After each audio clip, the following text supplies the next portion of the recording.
Enquanto ele ainda falava, chegou Judas, um dos 12.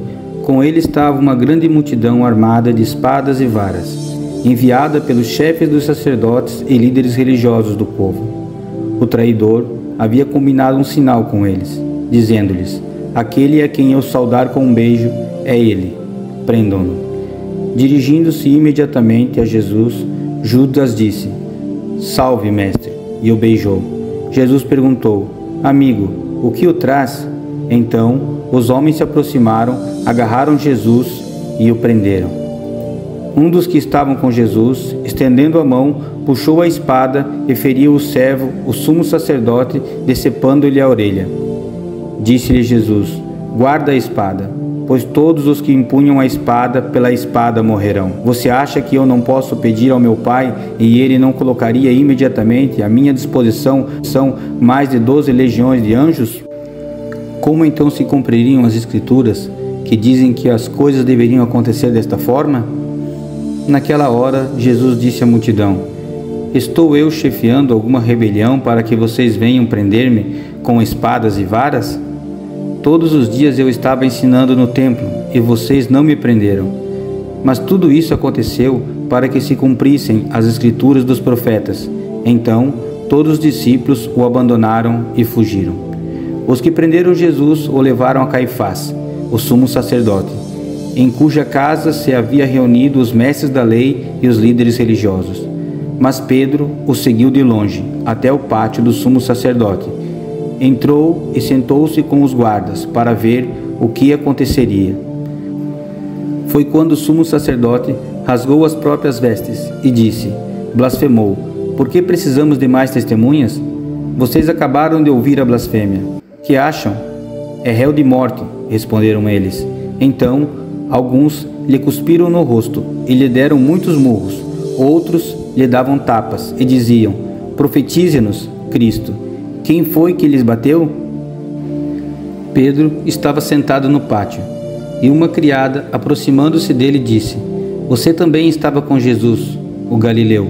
Mas ele o negou, diante de todos, dizendo: não sei do que você está falando. Depois saiu em direção à porta, onde outra criada o viu e disse aos que estavam ali: este homem estava com Jesus, o Nazareno. E ele, jurando, o negou outra vez: não conheço esse homem. Pouco tempo depois, os que estavam por ali chegaram a Pedro e disseram: certamente você é um deles, o seu modo de falar o denuncia. Aí ele começou a se amaldiçoar e a jurar: não conheço esse homem. Imediatamente o galo cantou. Então Pedro se lembrou da palavra que Jesus tinha dito: antes que o galo cante, você me negará 3 vezes. E saindo dali, chorou amargamente. De manhã cedo, todos os chefes dos sacerdotes e líderes religiosos do povo tomaram a decisão de condenar Jesus à morte. E amarrando-o, levaram-no e o entregaram a Pilatos, o governador. Quando Judas, que o havia traído, viu que Jesus fora condenado, foi tomado de remorso e devolveu aos chefes dos sacerdotes e aos líderes religiosos as 30 moedas de prata. Disse: pequei, pois traí sangue inocente. E eles retrucaram: que nos importa? A responsabilidade é sua. Então Judas jogou o dinheiro dentro do templo. Saindo, foi e enforcou-se. Os chefes dos sacerdotes ajuntaram-se às moedas e disseram: é contra a lei colocar esse dinheiro no tesouro, visto que é preço de sangue. Então decidiram usar aquele dinheiro para comprar o campo de oleiro para cemitério de estrangeiros. Por isso se chama Campo de Sangue até o dia de hoje. Então se cumpriu o que fora dito pelo profeta Jeremias.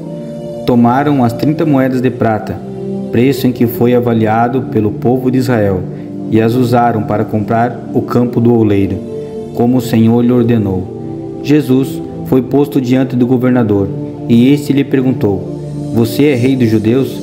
Respondeu-lhe Jesus: tu o dizes.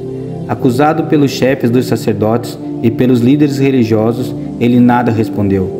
Então Pilatos lhe perguntou: você não ouve a acusação que estão lhe fazendo contra você? Mas Jesus não lhe respondeu nenhuma palavra, de modo que o governador ficou muito impressionado. Por ocasião da festa, Era costume do governador soltar um prisioneiro, escolhido pela multidão. Eles tinham, naquela ocasião, um prisioneiro muito conhecido, chamado Barrabás. Pilatos perguntou à multidão que ali se havia reunido: qual destes vocês querem que lhes solte? Barrabás ou Jesus, chamado Cristo? Porque sabia que o haviam entregado por inveja. Estando Pilatos sentado no tribunal, sua mulher lhe enviou esta mensagem: não se envolva com este inocente, porque hoje, em sonho, sofri muito por causa dele. Mas os chefes dos sacerdotes e os líderes religiosos convenceram a multidão a que pedissem Barrabás e mandasse executar a Jesus. Então o governador falou: qual dos dois vocês querem que eu lhe solte? Responderam eles: Barrabás. Perguntou Pilatos: que farei então com Jesus chamado Cristo? Todos responderam: crucifica-o. Então perguntou o governador: qual dos dois vocês querem que eu lhe solte? Responderam eles: Barrabás. Perguntou Pilatos: que farei então com Jesus chamado Cristo? Responderam todos: crucifica-o. Por quê? Que crime ele cometeu? Perguntou Pilatos. Mas eles gritavam ainda mais: crucifica-o. Quando Pilatos percebeu que não estava obtendo nenhum resultado, mas pelo contrário, estava se iniciando um tumulto, mandou trazer água. Lavou as mãos diante da multidão e disse: estou inocente do sangue deste homem. A responsabilidade é de vocês. Todo o povo respondeu: que o sangue dele caia sobre nós e sobre nossos filhos. Então Pilatos soltou-lhe Barrabás, mandou açoitar Jesus e o entregou para ser crucificado. Então os soldados do governador levaram Jesus ao pretório e reuniram toda a tropa ao seu redor. Tiraram-lhe as vestes e puseram nele um manto vermelho. Fizeram uma coroa de espinhos e a colocaram em sua cabeça. Puseram uma vara em sua mão direita e, ajoelhando-se diante dele, zombavam: salve, rei dos judeus!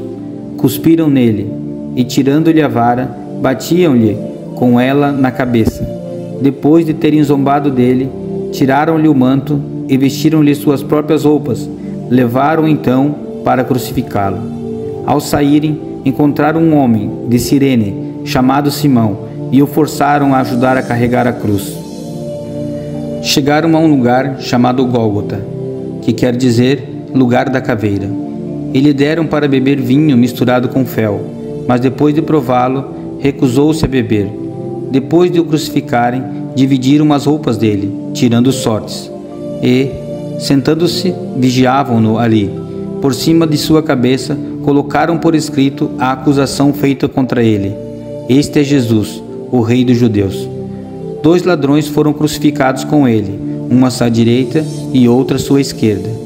Os que passavam lançavam-lhe insultos, balançando a cabeça e dizendo: você que destrói o templo e o reedifica em 3 dias, salve-se, desça da cruz, se é filho de Deus. Da mesma forma, os chefes dos sacerdotes, os mestres da lei e os líderes religiosos zombavam dele, dizendo: salvou os outros, mas não é capaz de salvar a si mesmo. E é rei de Israel.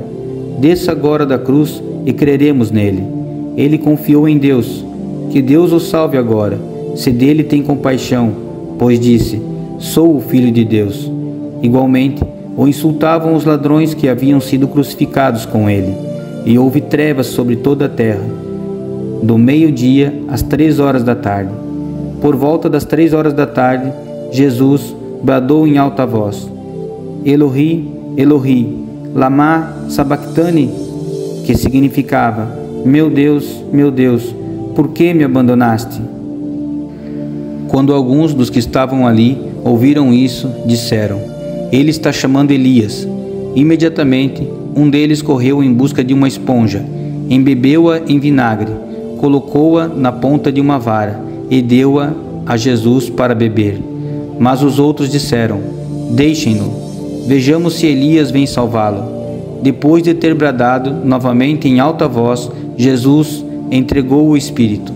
Naquele momento, o véu do santuário rasgou-se em 2 partes, de alto a baixo.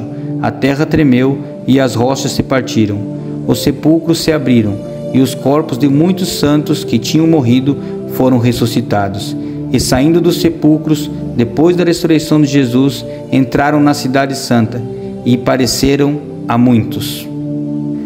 Quando o centurião e os que vigiavam Jesus viram o terremoto e tudo o que havia acontecido, ficaram aterrorizados e exclamaram: verdadeiramente, este era o Filho de Deus. Muitas mulheres estavam ali, observando de longe.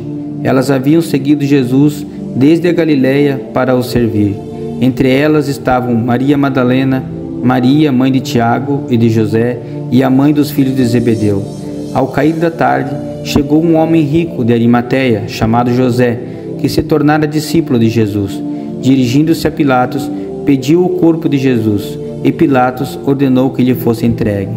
José tomou o corpo, envolveu-o num limpo lençol de linho e o colocou num sepulcro novo, que ele havia mandado cavar na rocha. E fazendo rolar uma grande pedra sobre a entrada do sepulcro, retirou-se. Maria Madalena e a outra Maria estavam sentadas ali, em frente ao sepulcro. No outro dia, que era o seguinte ao da preparação, os chefes dos sacerdotes e os fariseus dirigiram-se a Pilatos e disseram: Senhor, lembramos que enquanto ainda estava vivo, aquele impostor disse: depois de 3 dias ressuscitarei.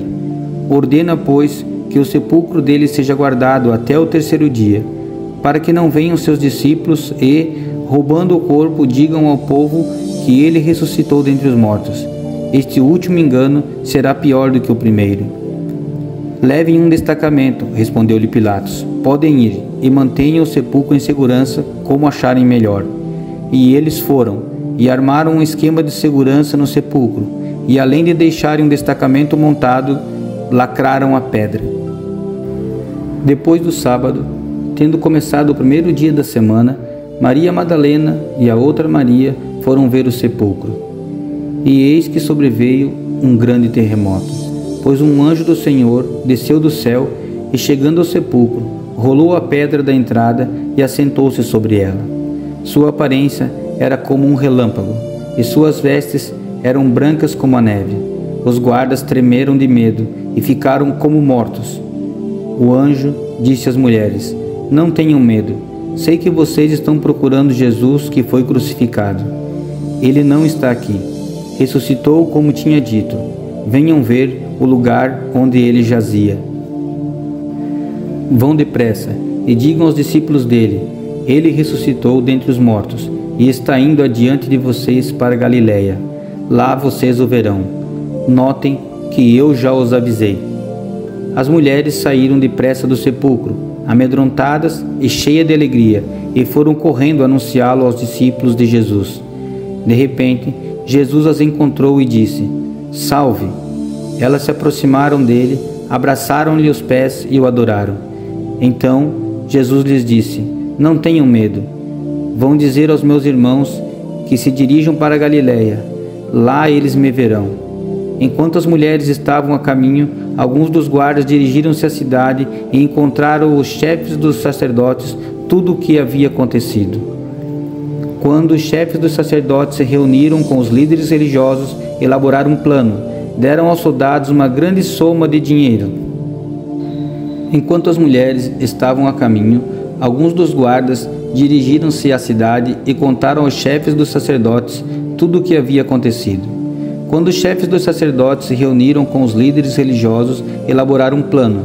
Deram aos soldados grande soma de dinheiro, dizendo-lhes: vocês devem declarar o seguinte: os discípulos dele vieram durante a noite e furtaram o corpo enquanto estávamos dormindo. Se isso chegar aos ouvidos do governador, nós lhe daremos explicações e livraremos vocês de qualquer problema. Assim, os soldados receberam o dinheiro e fizeram como tinham sido instruídos. E esta versão se divulgou entre os judeus até o dia de hoje. Os 11 discípulos foram para Galiléia, para o monte que Jesus lhes indicara. Quando ouviram, o adoraram, mas alguns duvidaram. Então, Jesus aproximou-se deles e disse: foi-me dada toda a autoridade no céu e na terra.